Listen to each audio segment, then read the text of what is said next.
Hello everyone, आप सभी का स्वागत है आपके अपने यूट्यूब चैनल में। आज हम फिर से कंटिन्यू करने जा रहे हैं एनसीईआरटी क्लास 6 से लेके +2 तक के जो क्वेश्चन आंसर सीरीज़ है for UPSC, all Indian state PCS and all Indian government exam. ये क्वेश्चन आंसर आपको ए ग्रेड से लेके डी ग्रेड तक जितने भी एग्ज़ाम होते हैं वो सारे एग्ज़ाम के लिए रेलिवेंट है। ये सेशन मैंने book by book, class by class, page by page और लाइन बाय लाइन जहाँ से भी क्वेश्चन बन सकते हैं वहाँ से मैंने क्वेश्चन बनाने की कोशिश की है। मेरा खुद 7-8 सालों का एक्सपीरियंस है, उसके बेस पे मैंने ये क्वेश्चनिंग बनाई है। ठीक है, आपको किसी और चीज़ की तरफ जाने की कोई भी ज़रूरत नहीं है। अगर आपने ये चीज़ अच्छे से कर ली तो आपका हर एग्ज़ाम क्रैक होगा। ठीक है, एनसीईआरटी बेस्ड क्वेश्चन हर एग्ज़ाम में मतलब 80-90% क्वेश्चन आते ही आते हैं। तो जिस तरीके से मैंने क्वेश्चनिंग बनाई है तो 100/100 क्वेश्चनिंग वैसे तो इससे आएगी। ठीक है, कई बार बाई चांस 2-4-5 क्वेश्चन ऊपर नीचे हो सकते हैं, बाकी आपको टोटली रिलाई करने की ज़रूरत इस पे है। तो आज है लेक्चर नंबर 41। क्वेश्चन है 3001, मताधिकार किस अनुच्छेद में शामिल होता है? इसका उत्तर है 325 व 326। मताधिकार मतलब वोट देने का अधिकार कौन से अनुच्छेद में होता है? 325 व 326। तो बताइए कि मतदान दिवस कब मनाया जाता है? अगला प्रश्न है, गरीबी हटाओ का नारा किसने दिया था? ये तो सबको पता है कि इंदिरा गांधी जी ने दिया था 1971 में लोकसभा में। गरीबी हटाओ का नारा किसने दिया था? इंदिरा गांधी ने लोकसभा में 1971 में। अगला प्रश्न है, लोकतंत्र बचाओ नारा किसने दिया था? इसका उत्तर है 1977 में लोकसभा चुनाव में जनता पार्टी के नेता जयप्रकाश नारायण ने दिया था। तो लोकतंत्र बचाओ नारा आपको लगेगा कि बड़ा इजी क्वेश्चन है, जब एग्ज़ाम में आता है तो हम कंफ्यूज हो जाते हैं। ठीक है, तो ये बड़े चुन चुन के मैंने क्वेश्चन बनाए क्योंकि मेरा खुद का एक्सपीरियंस है, उसके बेस पे बनाए। तो लोकतंत्र बचाओ नारा किसने दिया था? इसका उत्तर है 1977 में लोकसभा चुनाव में जनता पार्टी के नेता जयप्रकाश नारायण ने।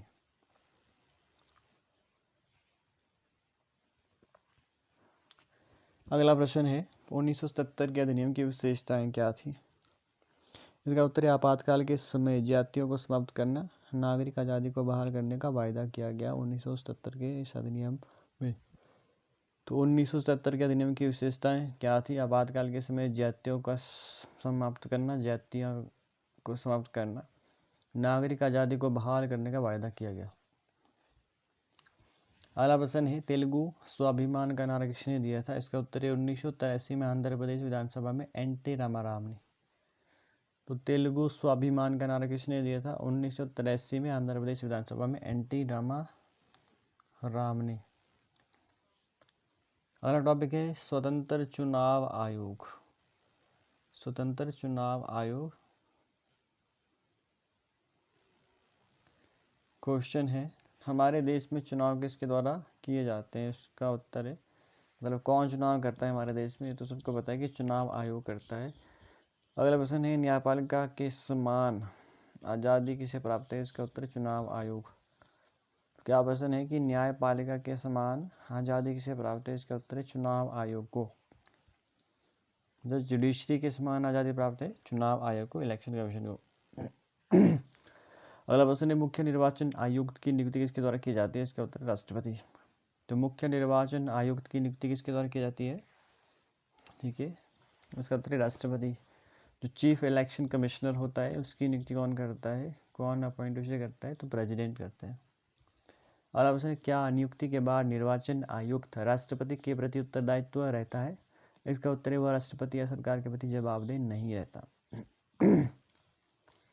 तो क्या प्रश्न है, क्या नियुक्ति के बाद निर्वाचन आयुक्त राष्ट्रपति के प्रति उत्तरदायित्व उनका रहता है? तो इसका उत्तर है वह राष्ट्रपति या सरकार के प्रति जवाबदेह नहीं रहता है। अगला प्रश्न है, क्या शासक पार्टी या सरकार मुख्य निर्वाचन आयुक्त को हटा सकती है? इसका उत्तर है लगभग नहीं। क्या क्वेश्चन है कि क्या शासक पार्टी या सरकार मुख्य निर्वाचन आयुक्त को हटा सकती है? इसका उत्तर क्या है? लगभग नहीं। अगला प्रश्न है, चुनाव आयोग के कार्य क्या क्या हैं? फिर उसका उत्तर है चुनाव अधिसूचना से चुनावी नतीजों की घोषणा करना, आदर्श आचार संहिता लागू करना, उल्लंघन करने वाली पार्टी सदस्यों को सजा दिलाना। चुनाव के दौरान निर्वाचन आयोग सरकार को दिशा निर्देश मानने का आदेश दे सकता है। इसे सरकार द्वारा चुनाव जीतने के लिए सरकारी मशीनरी के दुरुपयोग व अधिकारियों का तबादला भी शामिल होता है। तो चुनाव आयोग के क्या कार्य हैं? इसका उत्तर है चुनाव अधिसूचना से चुनावी नतीजों की घोषणा करना, आदर्श आचार संहिता लागू करना, उल्लंघन करने वाली पार्टी सदस्यों को सजा दिलाना। चुनाव के दौरान निर्वाचन आयोग सरकार को दिशा निर्देश मानने का आदेश दे सकता है। इससे सरकार द्वारा चुनाव जीतने के लिए सरकारी मशीनरी का दुरुपयोग व अधिकारियों का तबादला भी शामिल है। अगला प्रश्न है चुनाव ड्यूटी पर तैनात अधिकारी किसके नियंत्रण में होते हैं?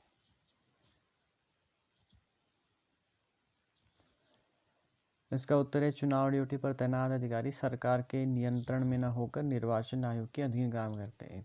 तो क्या प्रश्न है कि चुनाव ड्यूटी पर तैनात अधिकारी किसके नियंत्रण में होते हैं? चुनाव ड्यूटी पर तैनात अधिकारी सरकार के नियंत्रण में न होकर निर्वाचन आयोग के अधीन काम करते हैं। अगला प्रश्न है जो मैंने आपसे पूछा था कि राष्ट्रीय मतदाता दिवस कब मनाया जाता है, तो ये मनाया जाता है 25 जनवरी को। तो कब मतदाता दिवस मनाया जाता है? राष्ट्रीय मतदाता दिवस 25 जनवरी को मनाया जाता है। अगला है लेसन नंबर 4 संस्थाओं का कामकाज। प्रश्न है संस्थाओं में हम किन्हें शामिल करते हैं? इसका उत्तर संस्थानों में हम किन्हें शामिल करते हैं? इसका उत्तर है विधायिका, कार्यपालिका, न्यायपालिका। तो संस्थानों में हम किन्हें शामिल करते हैं? विधायिका, कार्यपालिका, न्यायपालिका। अगला प्रश्न एक सरकारी आदेश क्या होता है? इसका उत्तर है 13 अगस्त 1990 में भारतीय सरकार ने एक आदेश जारी किया, इसे कार्यालय ज्ञापन कहा गया। तो क्या प्रश्न है एक सरकारी आदेश क्या होता है? 13 अगस्त 1990 में भारतीय सरकार ने एक आदेश जारी किया, इसे कार्यालय ज्ञापन कहा गया या आदेश कहा गया। अगला प्रश्न है भारत के सरकारी पदों व सेवाओं में 27% रिक्तियाँ किसके लिए आरक्षित की गई हैं? इसका उत्तर है भारत में 27% रिक्तियाँ सामाजिक व शैक्षणिक दृष्टि से पिछड़े वर्गों के लिए आरक्षित की गई हैं। तो 27% रिक्तियाँ किसके लिए आरक्षित रखी गई हैं? भारत में 27% रिक्तियाँ सामाजिक व शैक्षणिक सोशल एंड एजुकेशनल बैकग्राउंड से जो पिछड़े हुए हैं, पिछड़े वर्गों के लिए आरक्षित किया गया। अगला प्रश्न है राष्ट्राध्यक्ष कौन होता है? इसका उत्तर है राष्ट्रपति राष्ट्राध्यक्ष होता है, वह औपचारिक रूप से देश का सबसे बड़ा अधिकारी होता है। तो राष्ट्र अध्यक्ष कौन होता है? राष्ट्रपति राष्ट्राध्यक्ष होता है, वह औपचारिक रूप से देश का सबसे बड़ा अधिकारी होता है।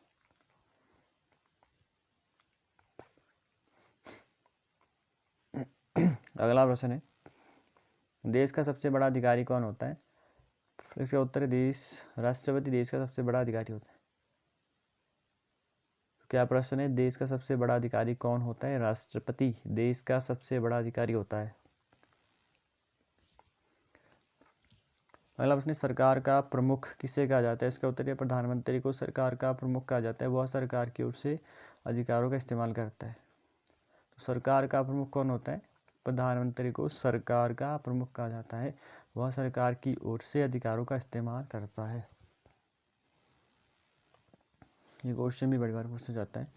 अगला प्रश्न है संसद में कौन कौन लोग शामिल होते हैं? इसका उत्तर है संसद में राष्ट्रपति, लोकसभा और राज्यसभा आदि शामिल होते हैं। तो संसद में किन किन लोगों को शामिल किया जाता है? एक तो राष्ट्रपति, एक लोकसभा और एक राज्यसभा। अगला प्रश्न है प्रधानमंत्री को किसका बहुमत होना जरूरी है? इसका उत्तर है प्रधानमंत्री को लोकसभा सदस्यों का बहुमत होना जरूरी है। तो प्रधानमंत्री को किसका बहुमत होना जरूरी है? प्रधानमंत्री को लोकसभा सदस्यों का बहुमत होना जरूरी है।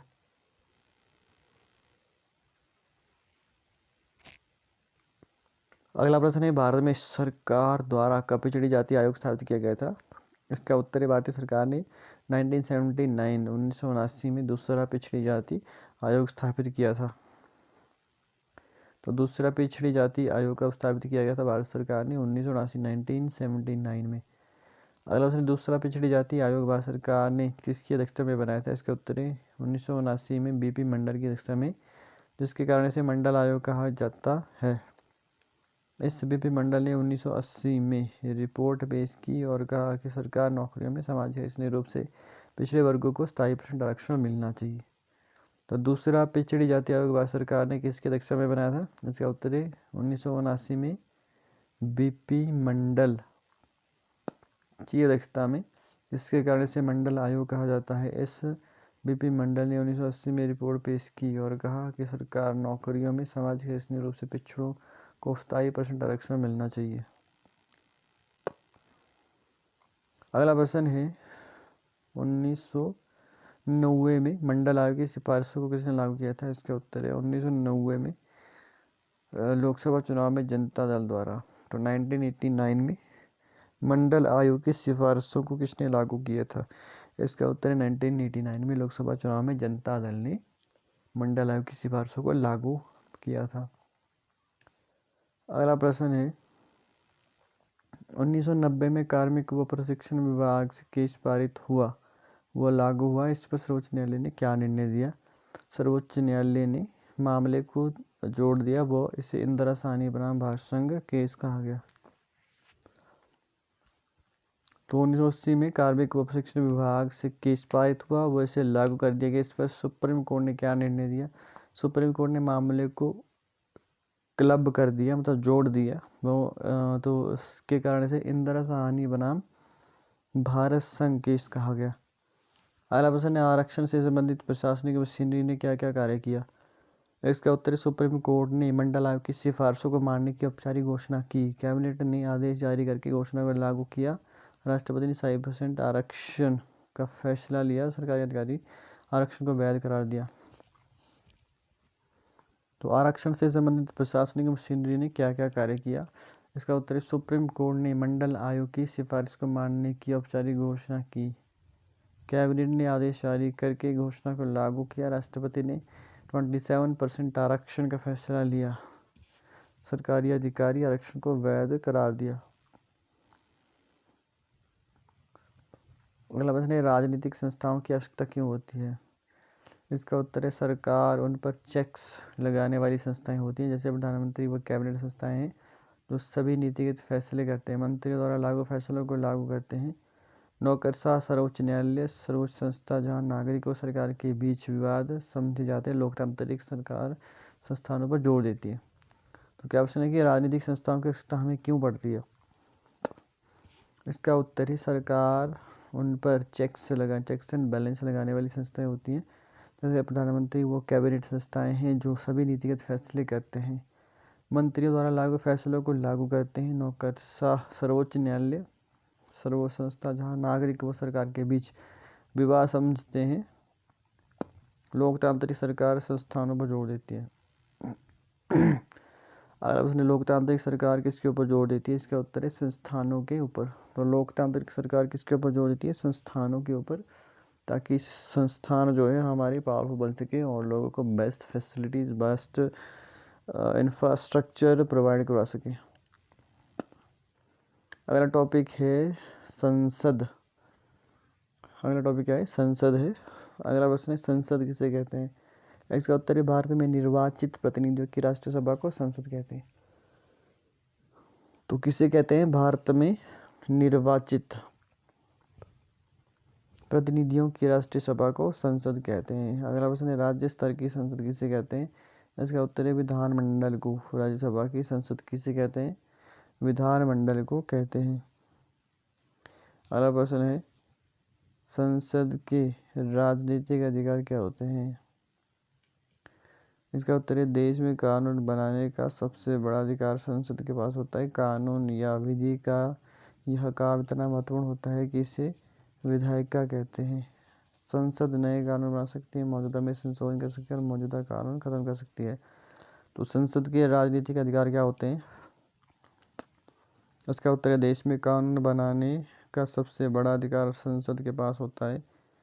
कानून या विधि का यह काम इतना महत्वपूर्ण होता है कि इसे विधायिका कहते हैं। संसद नए कानून बना सकती है, मौजूदा में संशोधन कर सकती है, मौजूदा कानून खत्म कर सकती है। अगला प्रश्न है दुनिया भर में संसद क्या कार्य करती है? इसका उत्तर है संसद सरकार चलाने वालों को नियंत्रित करने के लिए अधिकारों का प्रयोग करती है। तो दुनिया भर में संसद क्या कार्य करती है? संसद सरकार चलाने वालों को नियंत्रित करने के लिए अधिकारों का प्रयोग करती है। अगला प्रश्न है, भारत में सीधा व पूर्ण नियंत्रण जिसे हासिल होता है उसे क्या कहते हैं? इसका उत्तर है संसद। भारत में सीधा व पूर्ण नियंत्रण जिसे हासिल होता है उसे क्या कहते हैं? संसद कहते हैं। अगला प्रश्न है, पार्लियामेंट यानी कि संसद किस स्थिति में ही सरकार चलाने वाले फैसले कर सकती है? इसका उत्तर है संसद की पूर्ण समर्थन की स्थिति में ही सरकार चलाने वाले फैसले कर सकती है। तो पार्लियामेंट यानी कि संसद किस स्थिति में ही सरकार चलाने वाला फैसला कर सकती है? इसका उत्तर है संसद की पूर्ण समर्थन की स्थिति में ही सरकार चलाने वाले फैसला कर सकती है। अगला प्रश्न है, सरकार के हर पैसे के ऊपर किसका नियंत्रण होता है? इसका उत्तर सरकार के हर पैसे के ऊपर संसद का नियंत्रण होता है। अधिकांश देश में संसद की मंजूरी के बाद ही सार्वजनिक पैसे को खर्च किया जाता है। तो सरकार के हर पैसे के ऊपर किसका नियंत्रण होता है? सरकार के हर पैसे के ऊपर संसद का नियंत्रण होता है। अधिकांश देश में संसद की मंजूरी के बाद ही सार्वजनिक पैसे को खर्च किया जाता है। अगला प्रश्न है, सार्वजनिक मसलों व देश की राष्ट्रीय नीति पर चर्चा व बहस के लिए कौन एक सर्वोच्च संघ है? इसका उत्तर है संसद ही सर्वोच्च संस्था है। संसद किसी भी मामले में सूचना मांग सकती है। तो सार्वजनिक मसलों व देश की राष्ट्रीय नीति पर चर्चा व बहस के लिए कौन एक सर्वोच्च संघ है? तो इसका उत्तर है संसद ही सर्वोच्च संस्था है। संसद किसी भी मामले में सूचना मांग सकती है। अगला प्रश्न है, संसद में कौन कौन से दो सदन होते हैं? इसका उत्तर है लोकसभा व राज्यसभा। अगला प्रश्न है, प्रत्यक्ष और परोक्ष चुनाव किस सदन में होता है? इसका उत्तर है लोकसभा में प्रत्यक्ष चुनाव व राज्यसभा में परोक्ष मतलब अप्रत्यक्ष चुनाव होते हैं। प्रत्यक्ष और परोक्ष चुनाव किस सदन में होते हैं?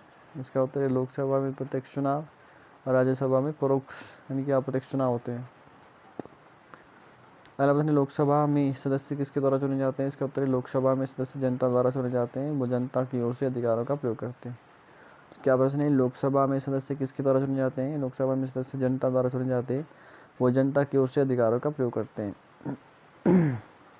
अगला प्रश्न है, राज्यसभा का प्रमुख कार्य क्या होता है? इसका उत्तर, राज्यसभा का कार्य विभिन्न राज्य क्षेत्र व इकाइयों के हितों की निगरानी करना होता है। तो राज्यसभा का प्रमुख कार्य क्या होता है? राज्यसभा का कार्य विभिन्न राज्य क्षेत्र व इकाइयों के हितों की निगरानी करना होता है। अगला प्रश्न, क्या संविधान में लोकसभा व राज्यसभा का वर्णन है? इसका उत्तर, संविधान में अपर हाउस लोअर हाउस भाषा का इस्तेमाल नहीं है। तो क्या प्रश्न है कि संविधान में लोकसभा व राज्यसभा का वर्णन है कि नहीं है? संविधान में अपर हाउस लोअर हाउस भाषा का इस्तेमाल नहीं है। अगला प्रश्न, लोकसभा व राज्यसभा। तो क्या प्रश्न है कि राज्यसभा का प्रमुख कार्य क्या होता है? राज्यसभा का कार्य विभिन्न राज्य क्षेत्र व इकाइयों के हितों की निगरानी करना होता है। अगला प्रश्न है, क्या संविधान में लोकसभा व राज्यसभा का वर्णन है? इसका उत्तर, संविधान में अपर हाउस लोअर हाउस भाषा का इस्तेमाल नहीं है। अगला प्रश्न है, लोकसभा व राज्यसभा के बीच मतभेद का फैसला किस प्रकार होता है? इसका उत्तर संयुक्त अधिवेशन में होता है। लोकसभा और राज्यसभा में अगर कोई कॉन्फ्लिक्ट हो जाए, मतभेद हो जाए, तो उसका फैसला किस प्रकार होता है? संयुक्त अधिवेशन में होता है। अगला प्रश्न है, पैसों के मामले में अधिक अधिकार का प्रयोग कौन करता है? इसका उत्तर है लोकसभा राज्यसभा के मुकाबले में। तो पैसों के मामले में अधिक अधिकार किसके पास है? लोकसभा के पास है राज्यसभा के मुकाबले। अगला प्रश्न है, अगर लोकसभा से सरकार का बजट या पैसे से संबंधित कानून पारित हो जाए तो क्या राज्यसभा उसे खारिज कर सकती है? इसका उत्तर, राज्यसभा उसे खारिज नहीं कर सकती। अगर लोकसभा से सरकार का बजट या पैसे से संबंधित कानून पारित हो जाए तो क्या राज्यसभा उसे खारिज कर सकती है? उत्तर, राज्यसभा उसे खारिज नहीं कर सकती। प्रश्न फिर से एक बार पढ़ लो, ये इंपॉर्टेंट है। अगर लोकसभा से सरकार का बजट या पैसे से संबंधित कानून पारित हो जाए तो क्या राज्यसभा उसे खारिज कर सकती है? इसका उत्तर, राज्यसभा उसे खारिज नहीं कर सकती। अगला प्रश्न है, लोकसभा से पारित अधिनियम को राज्यसभा कितने दिनों तक रोक सकती है? इसका उत्तर है 14 दिनों तक रोक सकती है। लोकसभा से पारित अधिनियम को राज्यसभा कितने दिनों तक रोक सकती है? 14 दिनों तक रोक सकती है। अगला प्रश्न है मंत्री परिषद को नियंत्रित कौन करता है? इसका उत्तर है प्रधानमंत्री। तो मंत्री परिषद को नियंत्रित कौन करता है? इसका उत्तर है प्रधानमंत्री। नियंत्रित कौन करता है? मंत्री परिषद को नियंत्रण में कौन रखता है? प्रधानमंत्री रखते हैं। अगला प्रश्न है प्रधानमंत्री सहित सभी मंत्रियों को पद कब छोड़ना पड़ सकता है? इसका उत्तर है अगर आधे से अधिक लोकसभा सदस्य कहे कि मंत्री परिषद पर उनको विश्वास नहीं है, राज्यसभा को यह अधिकार प्राप्त नहीं है। तो क्या प्रश्न है प्रधानमंत्री सहित सभी मंत्रियों को पद कब छोड़ना पड़ सकता है? इसका उत्तर है अगर आधे से अधिक लोकसभा सदस्य कहें कि मंत्री परिषद पर उनको विश्वास नहीं है, राज्यसभा को यह अधिकार प्राप्त नहीं है। ये लास्ट वाली लाइन अलग ही है, ये इसके साथ रिलेटेड नहीं है। अगला क्वेश्चन है या टॉपिक है राजनीतिक कार्यपालिका। प्रश्न है राजनीतिक कार्यपालिका से क्या अभिप्राय है? इसका उत्तर है सरकार की नीतियों को कार्यरूप देने के कारण इन्हें कार्यपालिका कहा जाता है। जब हम सरकार के बारे में बात करते हैं तो हमारा तात्पर्य कार्यपालिका से होता है। तो राजनीतिक कार्यपालिका से क्या अभिप्राय है? सरकार की नीतियों को कार्यरूप देने के कारण इन्हें कार्यपालिका कहा जाता है। जब हम सरकार के बारे में बात करते हैं तो हमारा तात्पर्य कार्यपालिका से होता है। अगला प्रश्न है राजनीतिक व स्थायी कार्यपालिका से क्या अभिप्राय है? इसका उत्तर है किसी लोकतांत्रिक देश में दो प्रकार की कार्यपालिका होती है। पहली होती है जनता द्वारा खास सभी के लिए निर्वाचित लोगों को राजनीतिक कार्यपालिका कहा जाता है, जैसे लोकसभा और राज्यसभा। और दूसरी होती है लंबे समय और स्थायी कार्यपालिका को प्रशासनिक सेवा कहते हैं, जैसे IAS ऑफिसर। तो क्या प्रश्न है राजनीतिक व स्थायी कार्यपालिका से क्या अभिप्राय है? इसका उत्तर है किसी लोकतांत्रिक देश में दो प्रकार की कार्यपालिका है। पहली जनता द्वारा खास सभी के लिए निर्वाचित लोगों को राजनीतिक कार्यपालिका कहा जाता है, जैसे लोकसभा राज्यसभा। दूसरी होती है लंबे समय और स्थायी कार्यपालिका को प्रशासनिक सेवा कहते हैं, जैसे IAS ऑफिसर। अगला प्रश्न है राजनीतिक कार्यपालिका को गैर राजनीतिक कार्य से ज़्यादा पावर होती है, इसीलिए किसी भी लोकतंत्र में किसकी इच्छा सर्वोपरि है? इसका उत्तर है राजनीतिक कार्यपालिका की गैर राजनीतिक कार्य से ज़्यादा पावर होती है, इसीलिए किसी भी लोकतंत्र में लोगों की इच्छा सर्वोपरि होती है। मंत्री लोगों द्वारा चुनाव होता है, इस प्रकार से लोगों के इच्छाओं को लागू करने का अधिकार होता है। तो राजनीतिक कार्यपालिका को गैर राजनीतिक कार्य से ज़्यादा पावर होती है, इसलिए किसी भी लोकतंत्र में किसकी इच्छा सर्वोपरि होती है? इसका उत्तर है राजनीतिक कार्यपालिका की गैर राजनीतिक कार्य से ज़्यादा पावर होती है, इसलिए किसी भी लोकतंत्र में लोगों की इच्छा सर्वोपरि होती है। मंत्री लोगों द्वारा चुनाव होता है मंत्री का, इस प्रकार उसे लोगों के इच्छाओं को लागू करने का अधिकार होता है। अगला प्रश्न है मंत्री अपने फैसलों के लिए किसके प्रति जिम्मेदार होता है? इसका उत्तर है लोगों के प्रति। तो मंत्री अपने फैसलों के लिए किसके प्रति जिम्मेदार होता है? लोगों के प्रति। अगला और लास्ट क्वेश्चन है आज का, लोकतंत्र में कौन व्यापक नज़रिया रखने वाले व्यक्ति की भूमिका लेता है या अपनाता है? तो वो होता है मंत्री। लोकतंत्र में कौन व्यापक नज़रिया वाले व्यक्ति की भूमिका लेता है? तो इसका उत्तर है मंत्री। सो आज के सेशन में इतना ही, फिर से कंटिन्यू करेंगे, मिलते हैं कल नेक्स्ट वीडियो के साथ। अगर वीडियो इन्फॉर्मेटिव लगे तो चैनल को जरूर सब्सक्राइब करिए, लाइक करिए, कमेंट करिए, और जो भी आपकी क्वायरी है रिलेटेड रिगार्डिंग उसके ऊपर भी आप बात कर सकते हो। Thank you very much for watching the video. जय हिंद, जय भारत, भारत माता की जय। ऊपर वाले से यही ब्लेसिंग्स करता हूँ कि आप ज़िंदगी में बहुत जल्दी सक्सेस हो। Thank you very very much.